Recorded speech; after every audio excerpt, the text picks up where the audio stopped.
Genre c'est un chantier. Ils disent que je dois encore attendre 2 semaines pour recevoir le cabis. Non mais c'est abusé. Je suis venu juste pour un extrait, mais ils rendent fou. On a, mais bon, Merci. ça n'a pas trop le moral. Hein.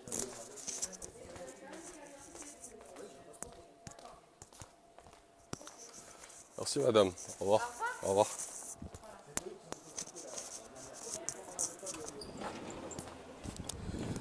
Arénie pendant 2 semaines encore. Putain, ça fait plus d'un mois. Je suis en train de courir pour avoir ce cabis là.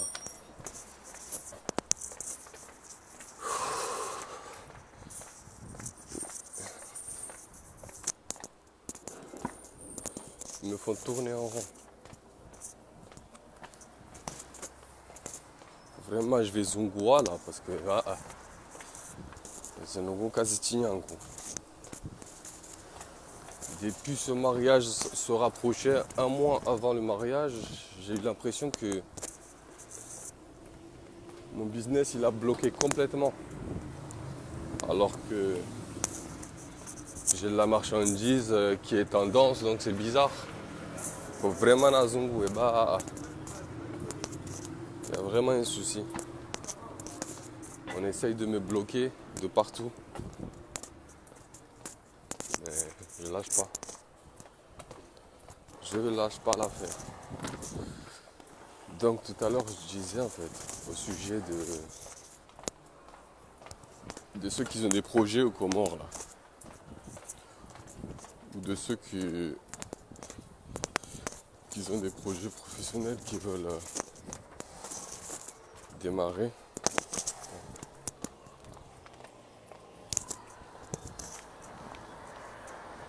Ne vous lance pas directement.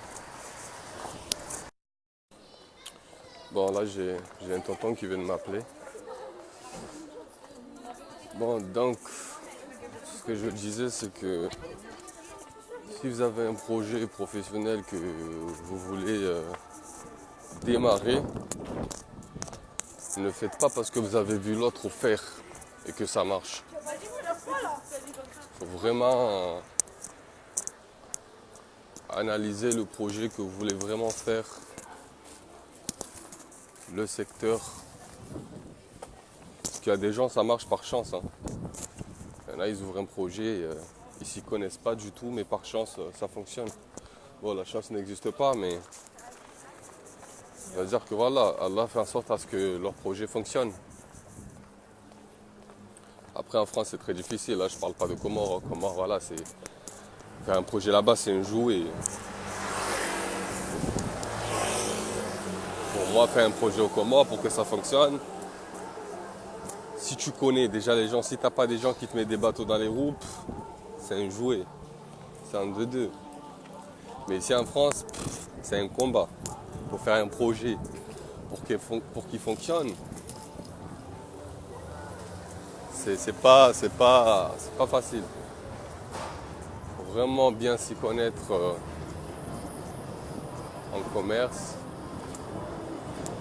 en communication. Ici, il faut beaucoup de communication surtout. Sans la communication, c'est mort. Un projet en France sans communication, c'est mort. C'est-à-dire sans publicité, c'est mort, c'est mort. Il faut être très fort en communication. Des publicités de malades. Avoir vraiment des techniques de fou pour faire fonctionner un projet. Donc moi je conseille les personnes de France, les gens de ma génération de France qui ont des projets à faire. Les gars, laissez tomber, faites même pas en France. Faites même pas un projet en France. En France, c'est la merde. T'as beau investir des sous, tu mets même 100 000 euros. Il te faut 5 ans à 6 ans pour vraiment que tu commences à toucher une paye. Parce que le début, c'est difficile. Le début, tu travailles juste pour attirer les clients. C'est-à-dire les prix auxquels tu vas mettre, ça va être des prix, juste des prix de produits d'appel, la plupart. Mais au début, c'est très dur avec les taxes, tout ça. Franchement, je conseille à personne de faire un projet en France. Aux Comores, par contre, ouais, je conseille à tout le monde, à tous les jeunes, à tous les Comoriens, les Anjouanais, ceux de Mali, Ngazidja. La France, c'est mort, on investit, c'est rien du tout ici. Rien. Vous pouvez faire un genre de projet, mais sans forcément investir autant de mapper ça. Donc moi, je conseille tous les jeunes Comoriens.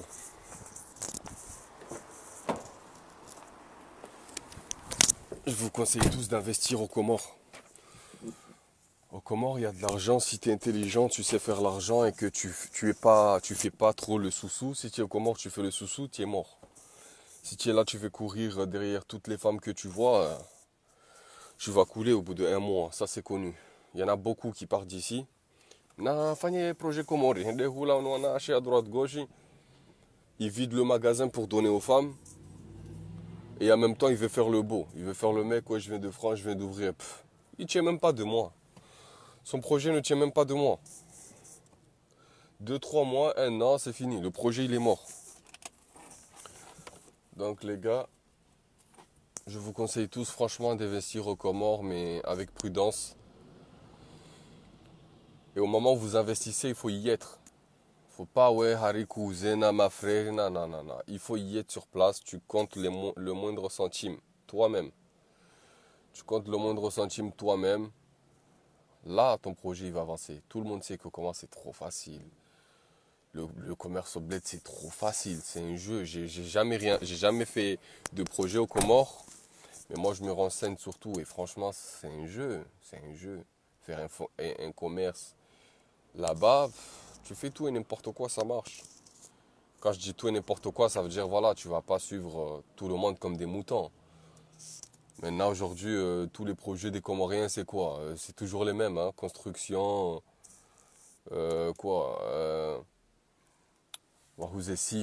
ça, c'est des projets que tout le monde fait. Pourquoi tu vas faire le même truc que tout le monde fait? Il y a plein d'autres projets. Pourquoi? On voit si, mana, na pièce détachée, tout le monde fait ça. Tout le monde fait ça. Et il n'y a pas que ça. Il y a plein de choses que vous pouvez faire aux Comores à part la mécanique, tout ce qui concerne la voiture et la construction. Il y a beaucoup d'autres choses. Il faut juste bien réfléchir. Et avant de dire je vais faire un projet, parce que tu en as beaucoup qui te disent j'ai envie de faire tel projet, mais le mec il sait même pas encore où il va acheter sa marchandise. Il sait même pas qui sont ses fournisseurs, il sait même pas où il va acheter, il connaît même pas l'usine de fabrication, il sait rien. Il dit juste je vais faire un projet, bah boudou haboua.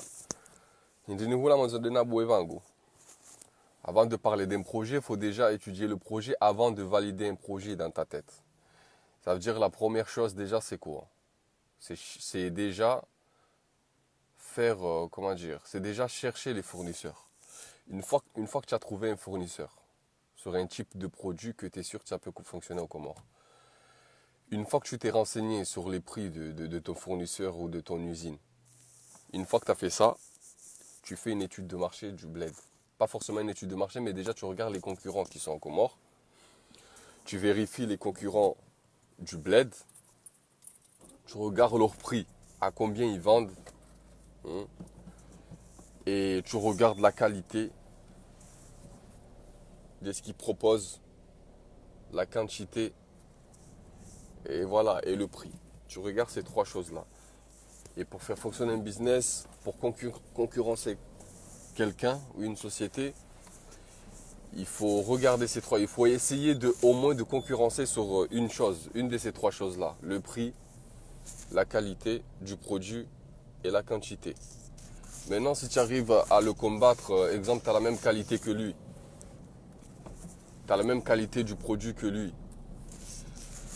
Et que la quantité, c'est la même. Mais dans ce cas-là, le prix, tu baisses. Ou soit tu gardes le même prix, mais la quantité, voilà, tu augmentes. Là, automatique, même il y en a 10 000, ils font. Si tu ramènes une bonne qualité, tu arrives à concurrencer déjà sur les 3 trucs, sois sûr que t'inquiète pas. Et que tu as des bonnes connaissances là-bas. et se faire discret surtout. Parce que là-bas, si tu vas là-bas, tu veux faire le fou, il faut se faire discret, il faut se faire petit. Tu vois. Ça, c'est des choses que j'ai en tête, mais moi, j'ai envie que tous mes frères, ils investissent. Tu vois. C'est pas, ouais, je garde que pour moi les choses pour faire. Non, tous les gens qui me connaissent, ils savent. Tous mes proches, mes amis, je leur dis tous, travaillez, prenez de l'argent, investissez. Je suis pas le mec qui est là, qui veut faire un projet juste pour s'en sortir tout seul, comme les jaloux, certains jaloux, qui veulent avancer seuls, qui veulent avancer dans leur projet seuls. Moi, tu as un projet, si moi j'ai des fournisseurs que je peux te passer sur ce projet, après c'est clair, je ne vais pas te donner le même fournisseur que sur le projet auquel je suis actuellement. Hein, non. Tu me parles d'un projet et que ce projet-là, tu veux le faire et que moi, je peux avoir des fournisseurs pour toi, moi, je t'aide sur ça, il n'y a pas de souci. Mais tu as des gens, ils veulent faire des projets, non, ils te mettent un stop. Mais c'est pas comme ça qu'on va avancer. Demain, tu coules. Tu ne rends pas service. Demain, tu coules. Qui va te relever? Si demain, exemple, maintenant, je fais un projet, je coule et que j'ai aidé 2-3 personnes à monter des projets, que ça fonctionne, demain, je coule, ces 3 personnes-là, il y en aura au moins un. Il y en aura au moins un qui va peut-être t'aider à te relever. Et ça aide aussi le pays à se développer. Tu vois. Ça aide le pays à se développer. Ça va aider certains 2-3 frères qui ont des familles et voilà, qui peuvent leur aider à travers le travail du mari ou du fils. Ça va aider la famille, voilà, au moins à manger. Ça, quand tu fais un projet, faire des sous, acheter une grosse 4x4, grosse villa, juste pour montrer. C'est normal, vous avez des intentions bizarres. C'est normal, vous n'allez pas loin. Pensez que à faire les Mavantara. Basse. Juste do Vantara. Donc les amis, je parle à ma génération, ceux qui veulent investir, en France c'est mort, n'essayez même pas. Ou essayez, vous allez voir. Surtout ici, tu peux peut-être investir, faire quelque chose qui fonctionne, mais en général, là, je ne dis pas que c'est tout, mais en général, un projet qui va fonctionner, ça va être un projet haram, des choses haram. Comme exemple, vendre de l'alcool, boîte de nuit, des trucs bizarres, ouvrir une chicha, des trucs bizarres comme ça. Tu vois. On ne dit pas qu'on est des saints, on n'est pas saints, mais il faut quand même essayer d'avoir au moins de l'argent halal. Même si on fait des conneries, mais il faut quand même essayer de nourrir sa famille avec de l'argent halal, pas avec de l'argent sale. Donc ici en France, il y a des projets qui peuvent fonctionner facilement, mais ça va être de l'argent sale en fait. Parce que ça va être de l'alcool ou de ce genre de projet là. Mais un bon projet en France, halal, c'est dur. C'est dur à le faire fonctionner. C'est très très très très dur. De toute façon, tout ce qui est haram, c'est très facile à faire des sous. C'est trop facile. Donc si moi je voulais de l'argent sale, je crois peut-être que je serais milliardaire là, si je voulais de l'argent sale. Donc les frères, investissez aux Comores. Hein. L'évolution, c'est nous. L'évolution, c'est pas nos parents, c'est à nous de faire évoluer nos 3 îles là. Parce qu'on ne parle pas de 4 îles là. Maintenant, Mayotte, il s'est retiré. Ils ne veulent pas de nous. Ceux qui veulent de nous, qui viennent vers nous. Qui viennent vers nous. Moi, je suis pas raciste, mais voilà, quand on voit tout ce qui se passe là. Après, je sais que tous les Mahorais ne sont pas pareils. Il y a des Mahorais, moi j'ai des amis Mahorais, il y a des Mahorais bons, comme il y a des Mahorais, voilà, qui se sont fait tellement embobiner les cerveaux par la France que voilà, ils ne veulent pas nous voir. Donc les jeunes, investissons dans nos îles, il y a de l'argent à faire. Et c'est pas très compliqué, il n'y a pas besoin de autant d'argent pour démarrer quelque chose chez nous. Il faut juste bien réfléchir, le produit qui peut sortir. Faut innover dans nos projets, pas rester tout le temps dans les mêmes trucs, bâtiments et je sais pas quoi. Il y a plein de choses, C'est un pays qui peut devenir touristique avec le temps, mais créer des projets, pas des projets qui vont descendre qui va amener la population vers le bas niveau religion. Surtout, voilà, essayons d'éviter des choses comme ça, parce qu'on dit qu'on est un pays musulman, même si aujourd'hui on est là, on fait ci, on fait ça, mais essayons de faire des projets qui amènent le pays vers le haut niveau religion, même si c'est difficile, mais au moins éviter de ne pas faire des projets bizarres, là, boîte de nuit ou des trucs comme ça, là, qui vont encore nous rabaisser déjà que notre population, déjà notre communauté, comment déjà on est mal, niveau religion on est mal. Imaginons maintenant vous allez là-bas, vous investissez dans des trucs de merde comme ça.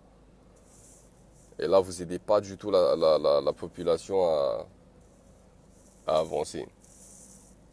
Donc les gars, moi je vous conseille d'investir aux Comores. Si tu as 20 000 euros minimum, 20, 30 000 euros, tu peux faire quelque chose là-bas. Mais sois sur place, sois sur place. Tant que tu n'es pas sur place, c'est mort.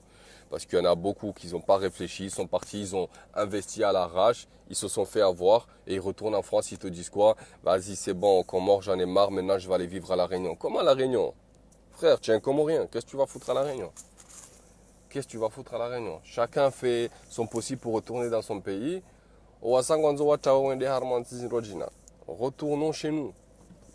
Qui va changer nos îles si nous on ne s'investit pas? Si nous on reste tous cachés en Europe, travailler comme des esclaves et de payer 1500 euros, 2000 euros le 15 du mois, on est à découvert. Oh, c'est pas une vie. C'est pas une vie. Donc les femmes, même les femmes aussi, je parle pas que aux gars, même les filles, investissons, apprenons des métiers, des bons métiers, investissons chez nous. Si nous on n'investit pas, les Chinois ils vont tout prendre. Les Chinois ils vont tout prendre. Les Chinois et les autres pays vont tout prendre. Au moment où on va vouloir le faire, ça sera déjà trop tard. Là c'est le moment d'investir chez nous. Et ne pas avoir peur de l'échec. Parce qu'un commerçant, il ne doit pas avoir peur. Quelqu'un qui investit, il ne faut pas avoir peur. Parce que si tu as peur, ce n'est pas la peine. Il faut se donner la volonté et croire en Allah, faire son possible, faire les sababs, faire les causes à ce que ton projet fonctionne. Donc les amis, je vous conseille à investir aux Comores. Aujourd'hui, nos îles vont mal, on est tous d'accord, nos îles vont mal, mais ce n'est pas en restant caché en Europe, travailler pour l'État français. Au 15 du mois, on a découvert que notre pays va avancer. Jamais de la vie il va avancer. Jamais de la vie. Ce n'est pas nos grands-pères là, ou nos oncles, ou ceux qui sont là-bas qui vont faire avancer ce pays. Jamais de la vie. Parce qu'eux, ils se font entuber là-bas. Même s'il y en a, ils ont des bonnes intentions, il suffit qu'on leur donne un billet, bah, ils se transforment en corrompus. Donc les amis, il est temps vraiment qu'on se réveille, notre génération se réveille et qu'on rentre investir chez nous au lieu d'être ici travailler comme des